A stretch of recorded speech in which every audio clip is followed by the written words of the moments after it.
Dear brothers and sisters, the scriptures offer us a powerful message about three important themes: jealousy, intolerance, and the danger of causing scandal. These lessons are not just ancient stories. They speak directly to our lives today and call us to live with love, humility, and kindness. The dangers of jealousy. In the first reading from the book of Numbers, we see how jealousy can rear its ugly head. Joshua, Moses' assistant, sees two men, Eldad and Medad, prophesying in the camp even though they were not present at the tent of meeting. Joshua is upset because he thinks they are not worthy of this gift. But Moses, with a great wisdom, says, "Would that all the people of the Lord were prophets." Moses reminds Joshua and us that God's gifts are not limited to a selected group or people. God can work through anyone, anywhere, and anytime. In our own lives, how often do we fall into the trap of jealousy?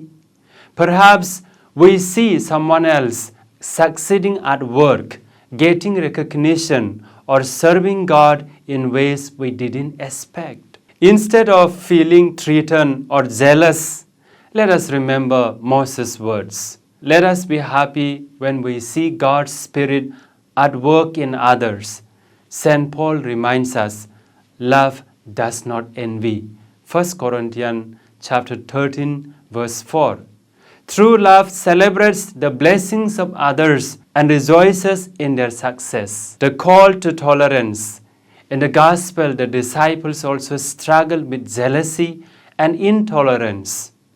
They see a man casting out demons in Jesus' name, but because he is not part of their group, they try to stop him.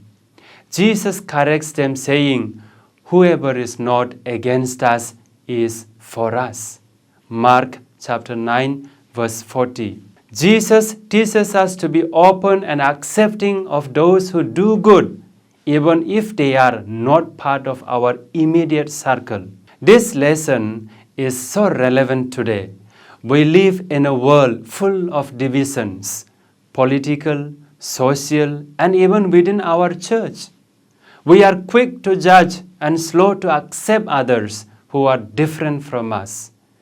But Jesus calls us to a different way, the way of tolerance and unity. This doesn't mean we condone wrong actions or abandon our principles.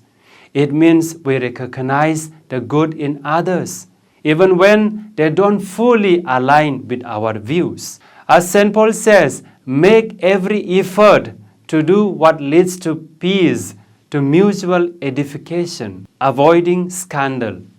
Finally, Jesus gives a very serious warning against causing scandal, especially to those who are vulnerable in their faith. He says, "If anyone causes one of these little ones, those who believe in me, to stumble, it would be better for them to have a large millstone hang around their neck and to be drowned in the depths of the sea." Strong words. Jesus is teaching us to be very careful about our actions and words because they can lead others astray. How can we avoid giving scandal to others in our daily lives? Some of the practical ways would be kind and just. Let's treat everyone with kindness and respect. We give scandal when we are unkind, unjust, or hurtful to others.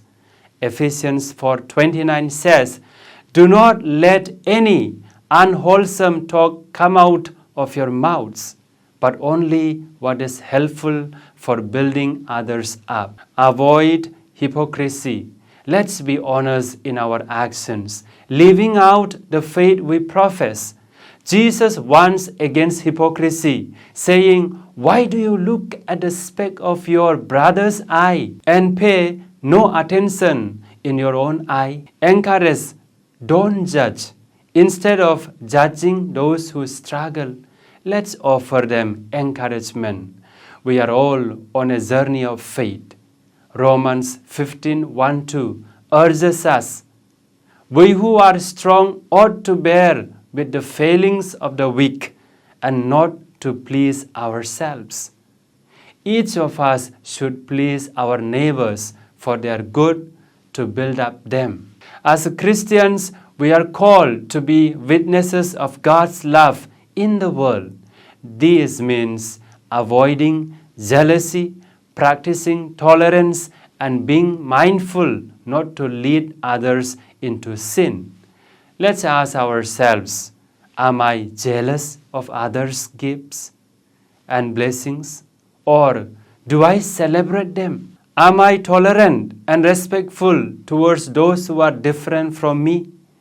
Do my actions and words build others up, or do they cause harm and scandal? Jesus invites us to be true disciples, reflecting His love and mercy in everything we do.